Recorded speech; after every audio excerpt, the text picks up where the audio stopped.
Well, howdy, fuckers, and welcome to day 2 at Morning Rennies. We're joined by Uncle Lucius.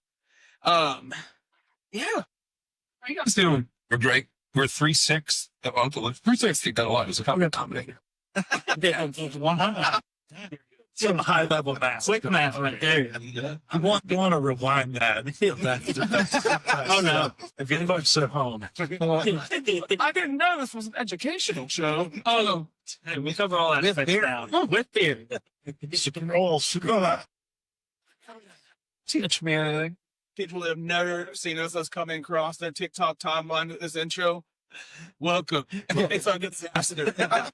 Farewell. Oh, man. So one of the first things I kind of want to bring up and talk about is that without your last album, last one you did 2 years ago in November, I'm blanking on the name of it. Like it's the last. Like it's the last one, yes. Western Girls Tape Deck wouldn't exist. Close my mind. Yeah. So basically, this guy, Brennan, had been, or one of my co-hosts, had been talking to me for weeks trying to get us to do a podcast together. And I just really, I don't know, I was having a hard time getting into the whole idea because I was like, he gives a shit what I have to say, you know? And we just got to talking about that album. And like, basically just did this album review via text message together, just talking about it, you know? And that kind of convinced me. I was like, all right, I'll give this a shot and see where it goes. So here we are, a year and a half later with you guys. You are, Uncle Lucius was the one that kind of pushed me over the edge and got me to do this. So it's really cool to sit down and get to tell you that story and say hello to y'all. Very cool. Good to be part of that. Yeah. I want to know where the name Uncle Lucius came from. So back in the day, man, it was 06, 07. You were older. But we were touring around Texas, mostly like Austin and East Texas, because I was from East Texas and moved to Austin. Anyway, we're touring, playing 4-hour shows, getting drunk, hungover, in the van one day, driving back to Austin. And I told the guys, man, I'm in the craziest dream last night. I drove in the swamp. Like you ever been to Cattle Lake in East Texas? Yeah. Like that. And I was standing in the middle of the swamp, and out of the dark swamp, this figure starts coming out of the water. And it's walking right towards me. And the best thing I can say, it's like a swamp wizard. And he's got this ball of light. And he's walking towards me, and he's trying to impart it to me. And the only thing I could get was his name. It was Lucius. And one of the other guys in the band chimed up and said, man, I had the same dream. And another guy, so 3 of us had that same fucking dream. And I don't know, I feel like we wanted to make it feel like family. And we threw the uncle on it a little bit later, but that thing hit, it stuck. And that's where it was.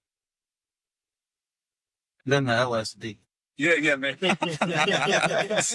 But still, even with that, 3 people out of what would y'all have back then? 5, 6? So 4 and 5, depending on, you know, who would get paid.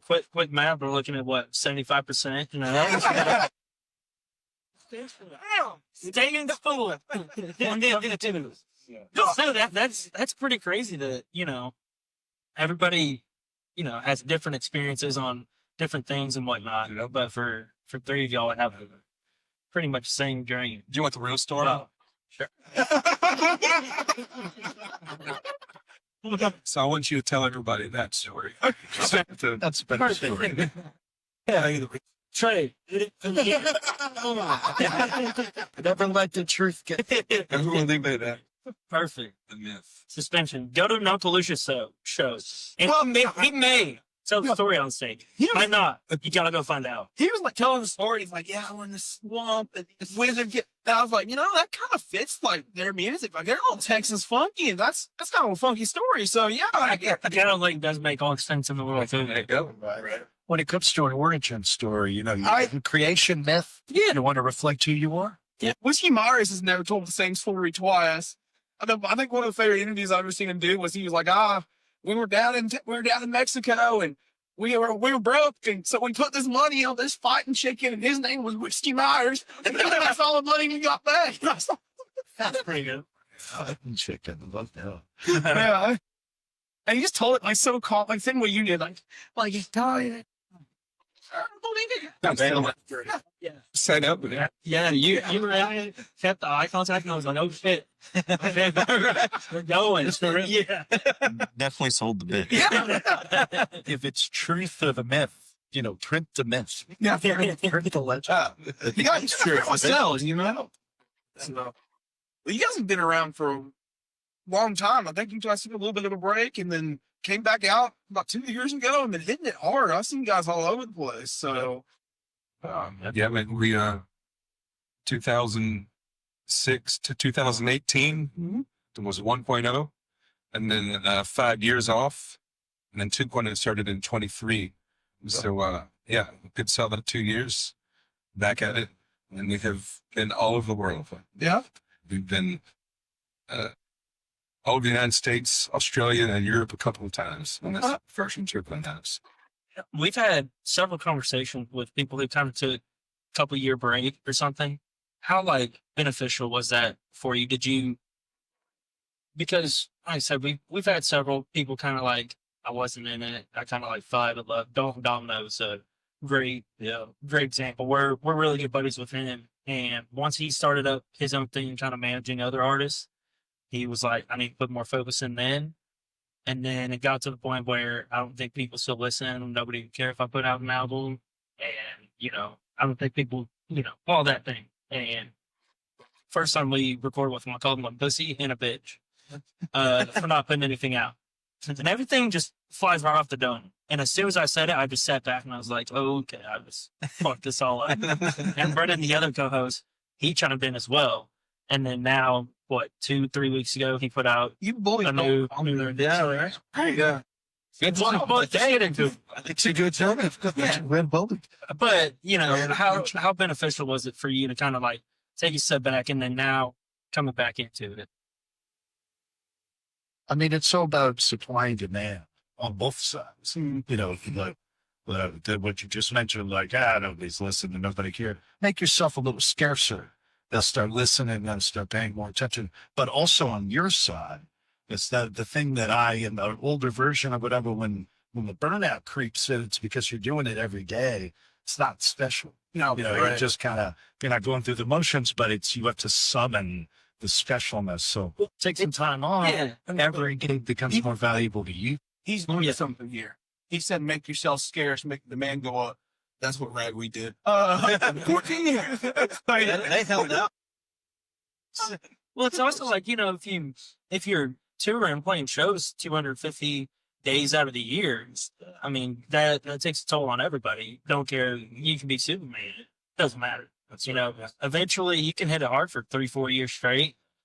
And, that fifth year is really going to take its toll. And again, you fall out of the love for it. And also from the artist side to the fan side, once things, kind of start picking up, band members are bitching at each other on stage or, that's not a good look. it's not a good look. Yeah. I'll say when we took the time off, it was really good for me as a parent because I had a 3-year-old and a 8-year-old, or wait, no, 6-year-old. And so I was able to be at home a lot and I had a day job and everything, but it was really good. Those are the years that are the most important to be around if you can, And so that was really good for me. I mean, yeah, that was good. It's almost, you can kind of, I hate using the term, the analogy, but it's almost like a come back down to earth, especially after a show like today or you sell out anywhere and you're just riding that high from it. And then you come down. I can't remember. I think it was Cody West. Talked about the play at Billy Bob's, sold it out, drove 2 hours to East Texas. Sold maybe 20, 30 tickets. Right. Yeah. So I'm sure it's really hard to go from riding such a high, get anticipated for the next show, and then, not many people show up. It's part of it. Ray Wiley Hubbard says, some days chicken, some days fat. That's why you should always buy your ticket ahead of time, folks. Then we know you're cooked. Free sale. So, you guys kind of got a moment a few years ago. Keep the Wolves Away got featured on Yellowstone, which was at the time was probably the biggest show on TV. And what Taylor Sheridan was able to do with that soundtrack. So, I mean, he introduced people to the Turnpike Troubadours and everybody else like that. Everybody he put on there. How cool was that for you guys to get that song used? Well, that was the reason we came back. Yeah, really. We were not going to come back. In 2018, it was over. Yeah. It was just 13 years and back again. It's a good run. Yeah. Move on. And then the Trip of Those Ways featured on that.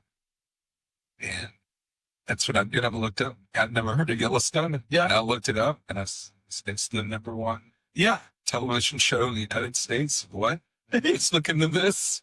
And then the song got popular, and we could watch online the YouTube video on the Spotify and everything to shoot. The Yeah. song went gold. And then platinum. And after we went gold, we got back together and celebrated. Yeah. Some steak and liquor. If decided we still like each other and said, maybe let's bring this back. But that was the reason that the break became a hiatus and we brought it back. Wow. Yeah, that was the first time we were all physically in the same space, was around that dinner, steak dinner. Like, we should have quit years ago. Yeah. Back to this, yeah. Conspiracy. I was born and raised in DFW area. And so whenever that song came out and they, throw it on 95.9 Yeah. orientation and all that, I tell everybody I'm very spoiled to grow up where I do because, radio everywhere else besides kind of down here is not What it is. Yeah, it is what it is. And I tell people they're all like radio stuff. And now with how social media is and all the apps, you can go on their website, listen live from wherever, or download their app and everything. And I tell people who are on the outskirts of like this scene, but don't get that on the radio. I'm like, trust me, turn it on, give it 5 songs. Promise you either one, you're going to know one of them, or you're going to like something. Right. And what they do down there, I've talked back and forth with Shane Hollander down there. And I just, every time I'm like, dude, it's great what y'all are doing, and you keep it up. And like Brian White with the Dan Pueyos, he also mentioned that probably in that DFW area, we have 2 of the greatest independent kind of scene radio stations with 95.9 and 95.3. So I feel like I'm spoiled, but same time, it's out there. Yeah, we have a station out of Independence. It's kind of doing like playing some Red Dirt, playing some Texas country, a little independent stuff mixed in. Then people started complaining. So now they play the normal crap. Yeah. But every Friday, I love listening to it on Friday, even though I don't know the music, because whoever's DJing at this radio station loves the album of Randy Rogers, Live from Flores or Flores. Yeah. Sorry. Oh, not quite Flores in the mark. He doesn't. That's amazing. They mix that. They mix it. Whoever it is mixes it in there. And so, like, every 4 songs is a live track of Randy Rogers. And I love the music. It cracks me up. Like, it's from like some Jelly Roll song. And you'll be like hearing Randy Rogers serenade you. Like, this is amazing. And it's like, I don't know, one of the people that puts out music for them. It's great. Yeah, it's weird. Yeah, it's weird because like talking with Brian and a couple other artists, like back in 2013, I was born in 01, so I know. I hate throwing that out there, but it's almost like keep the wolves away. Like I remember that at a younger age, and I feel like I've just grown with the song. And then I stepped out earlier before we had another interview, caught 3 or 4 songs of the set, and that one was played, and I took video and sent it to my dad. Good. And yeah, that was probably my dad's favorite song for about like a year. Every time I have people over, cook out in the backyard, first song let's play is that. Me just standing there, just beer, kind of swaying and everything, trying to grab whoever's closest to him and playing with them. Yeah, it was really cool. Really cool to see that live. I want to know the story behind that. What got you to kind of write that one? Got the wheels started. That's a true story. My dad was hurt in a chemical accident in Galveston, Texas, when I was almost a teenager. I was born and raised in Freeport, southeast, where the main grass system goes to the Gulf of Mexico. That's where I was born and raised. And so every line in that is true. if you heard it today, I had to change the lyric because I wrote it when my dad was in his 50s. And now he's in his 60s, so I had to change that. And the new live version that comes out in our live out in November will have the new version. But yeah, every word is true. That's awesome. That's Is right. there a Y'all heard it here pre-save link first. or anything? New Uncle Lucius live album. There will come in this fall. Will be soon. Pre-save link, so make sure to be on the lookout for that. That's You the better save it. that's the first Uncle Lucius live album in 16 years. 17 years. Oh, 9. And that's the only one. It's just number 2. Where'd y'all cut it at? Free. What a place. I got a lot of sentiment there. You got engaged up on stage All right. during that show. So Nice. yeah, it never dawned on me up until like the night we got back to the hotel because one of my buddies, Palmer Anthony, cites him back and forth, and I was like, "This is my plan." He goes, "Perfect, let's do it. Pick a show." The only show we had announced was Green Hall. Yeah. So I was like, "Okay, cool." Go down there, float the river, drank a lot of tequila and beer that day, and worked up the courage. And then and again, it's that just come down from rolling that high. I'm laying there in that hotel bed, and I was like, rolled over. Holy fuck! What? The oldest dance hall in Texas, probably the States, I believe. Awesome. Yeah. And The show went through the Willie. honestly, there was That is I had my- a lot of other worries, but That is my next time. ever since I found out about that recently, that is like my new obsession is the Willie door. Because like what an unhinged story. Like you didn't want to have they couldn't get Willie Nelson brought in, so they just cut a literal hole in the wall. And now it's like the Willie door, and it's like that is It's a good feeling walking through it.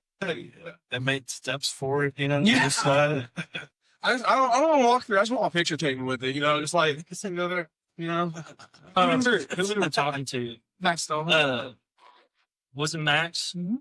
He was talking about just how much wear and tear all of William has that were up on stage. Of just the years of people, grabbing on him. George Strait cut his teeth there, right, and everything. Something So, happens. yeah. And that's at a lot of places. I frequent Kane's Ballroom, and I got the opportunity. I was doing merch with Trenton Fletcher, and I got the opportunity to be in there without very many people in there. It's quiet, and you just look up on stage and you see all the pictures of everybody surrounding you, and it is genuinely a feeling. Like I don't know how else to describe it. There is a feeling in absolutely. I saw Zach Top there before he had his blow up. Like he was, opening up from Steel Woods that night. And anyway, he made a comment about it was something about the ghosts were messing with him, and he was hoping he wasn't disappointing them because he kept playing the wrong chords that night. I was like, yeah. But I definitely can see like all the old photos up on the wall. That's what I would do if I were a ghost. Anyway. Oh, shit. What? Yeah, figure it out. Yeah. Not a cable or two, Lucy. Like that's pull a cable. Crank it in the tuner. What I asked, 100%, y'all been around for a good while. What are some of y'all's favorite places that y'all have played? Maybe go down the line. Yeah, we named 2, Green Hall and Kane's. Yeah. Legendary spots. They really are. It's hard to top that, really. Yeah. There's a few others, but Yeah, Tipitina's and, stuff. yeah. We played, We're about to play Fitzgerald's in Chicago. that's a good one. Yeah. That's in Berwyn, just west of Chicago Lane. Yeah. That's a legendary place. We played B.B. King's Club on Times Square once for the unrest of that. Yeah. Yeah. Just did the trip. Oh, in L.A., that's right. Yeah. Yeah. I don't know. I was like playing Stanley's and the Tower. And like the Bucky Duck in Houston. I don't know, like places that are familiar. Yeah. What are some of the dream venues? Red Rocks. Has y'all been out there before? I've walked around. I put out there once. Who you see? I didn't see, but we were walking around, and let me tell you this. My enemy is Voodoo Dogs. So you can go there when there's no shows, and you can walk around. You can even go up the side over the stage. And we were walking around, but we couldn't get in, and so what's going on? They had the doors locked, so we were around the side, and all these stairs and up the top, and then we get to the gate, it's locked. I'm like, you can't come in. The Goo Goo Dolls are going to do sound check. Goo Goo Dolls! I tell people all the time, like it's a magical place, and especially I've been there several times. But it's like I feel you have to sit kind of that midsection to upper section. So once the sun goes down, you can get the dimmer skyline way off in the back, and they have the lights on the side of the rocks, kind of shine, so you have that like peripheral kind of brightness and whatnot. Right. After that, it gets close to the tan. Yeah. But and it's there's definitely a feeling there that it's different. Yeah. So where you guys have a very unique sound. Like there's not anybody out there that puts music out and plays music the way y'all do. So kind of who influenced the sound? Like, cause you guys got this like Texas, I call it like Texas funky country. You know, like, you got a good cool sound. It's all over the place. Yeah. I mean, it's Radiohead, it's the Meters, it's Willie Nelson, Yeah, Russell's Allman Brothers, Leon Oswald, yeah. Web Trap. Many things, right? I don't know. It's all of them. Yeah, there's no Beatles, too, for sure. band was our drummer Josh grew up in drumline at school, so all that influenced like Them bands, things in the times. V band. He was way. Oh yeah, the band. Yeah. You had to make Mount Rushmore, each of y'all, whether it's just for your influences or solely instruments that you play. I think, who was it? It was, we had Trio going on yesterday. And we had Sam, and then can't remember his name, but the guitar player, and then the bass player. And they kind of went, these are my bass influences. So however you want to put it, whichever your Mount Rushmore would be. Well, I had a big moment when I was like 14, I think. I saw The Sun Remains the Same, Led Zeppelin, Jimmy Page. And when I saw that, it was just like, I was like, I knew it as soon as it's a live, recording. When I saw that, it's like, I knew that's what I fucking wanted to do, man. I just felt it balls to bones, like, this is this, It's a good one. Yeah, that's where, I mean, that's the easiest way for me to answer your question. I think starting there, and then it just kind of branches out from there and goes back to the blues and old country, Hank Williams and Muddy Waters, and then builds from there. And that. From Mount Rushmore, Willie Townsend, say it. Yeah. Murray. Bobby Blue. I was growing up. I was at the Trinity, Bob Dylan, Bob Marley, and the Beatles. That's big period. But as I, growing up, Ray Charles is very big. And Randy Newman might knock one of those guys off the lungs. I feel like if we were to, we ask this question all the time. I've had some reoccurring guests and whatnot on, and it feels like almost every time, one to two people are getting swapped out for someone else. Yeah, like I feel like my Mount Rushmore just constantly changes. Absolutely. Yeah. I mean, daily.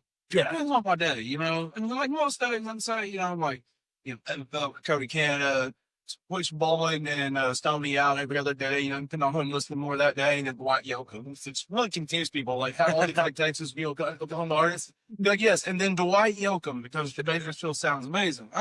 Sure. Yeah, man. Very young. Yeah, I'm totally obsessed with that guitar tone on 1,000 Miles from Nowhere. I throw that on every now and again just to listen to that. I'll tell you, like, that's kind of what I was trying to go for on Keep the Wolves Away. Yeah. Like those little tremolo things. I was trying to get that sounding. What's that? I feel like I asked Zach Wilkerson was hanging out with us yesterday for a little bit. Nice. And I asked him, I was like, do you ever like go to a show and you sit there and, watch somebody or you see somebody playing? Like me, I try to zone in like during one song, who has the funkiest sound, and bounce back and forth, and ask him, I was like, you ever like see somebody and be like, damn, what is that? Or, like why did you do this or anything. Sure. And he kind of sat there for like 5-6 seconds. Let's He go goes, for that. yeah. He really had to think about it. He goes, you know what? I just respect the grind. And I said, sometimes I do not like you just with how professional you are. Marathon shit that you have. His videos are great on this. Yeah. I love them. Yeah. Very, very knowledgeable. So I think it was, can't remember who it was that walked up to him. I don't know if it was one of the Oaks. I don't think it was. Somebody else. One of Trent Smith's. Oh yeah, Trent Smith that in is- Minor Offenses. yeah, that is. He had walked up and was like, dude, thank you so much for all those videos. Like, I've learned a lot and, still going. And at the end of the day, that's really what it's all about. Yeah. Striving all your day, improving, connecting those dots. And then if somebody said it better, you compete every day with either the lesser version of yourself or who you were yesterday. The best. Getting like 1% better every day. You get 1% better every day. Yeah. In a few days, it's a few percent. Close match. That's in the south with Grunge tape deck, where the deep thinking happens. We need to make some merch now with math equating. 1 + 1 = 2.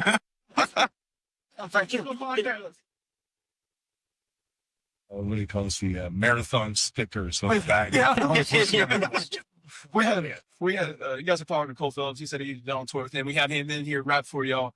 And anyway, so we were talking about like physical media and cassettes and vinyl. Well, Gage like jumps up and runs over there and grabs one of the cassettes we have sitting over there and hands it to him.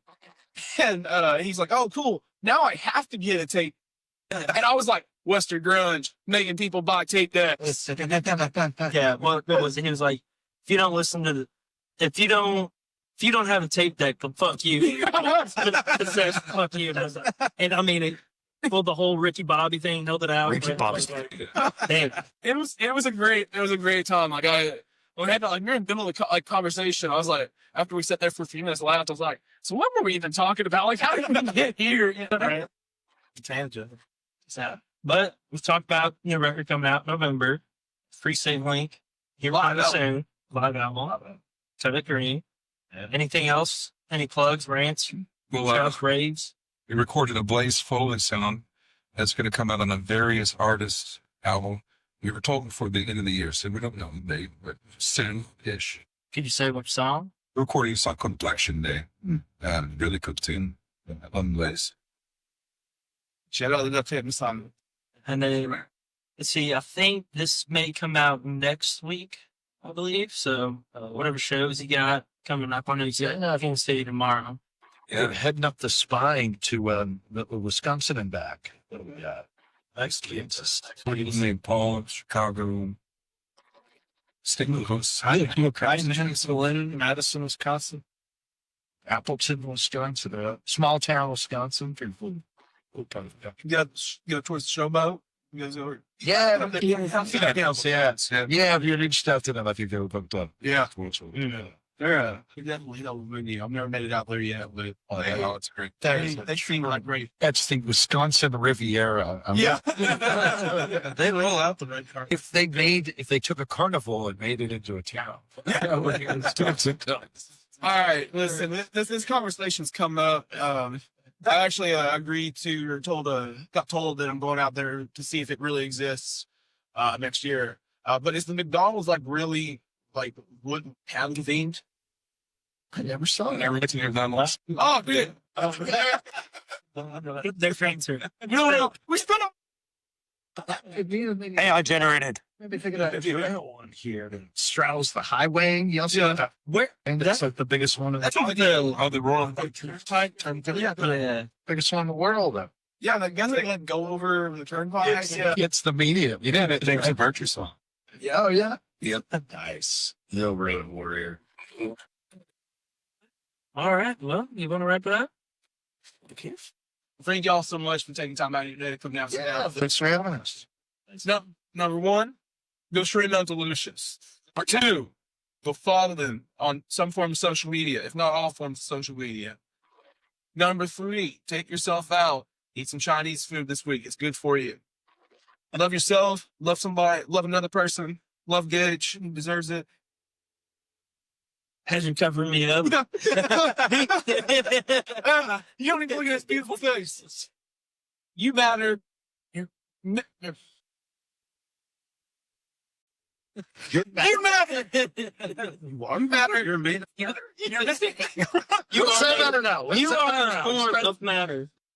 What's the greatest tip? Like, it's educational. You matter. Your mental health matters. Music saves lives. Thank you all so much for listening. I love you guys. I hope that all can handle. Hope you're happy now. Good night. Cheers. She's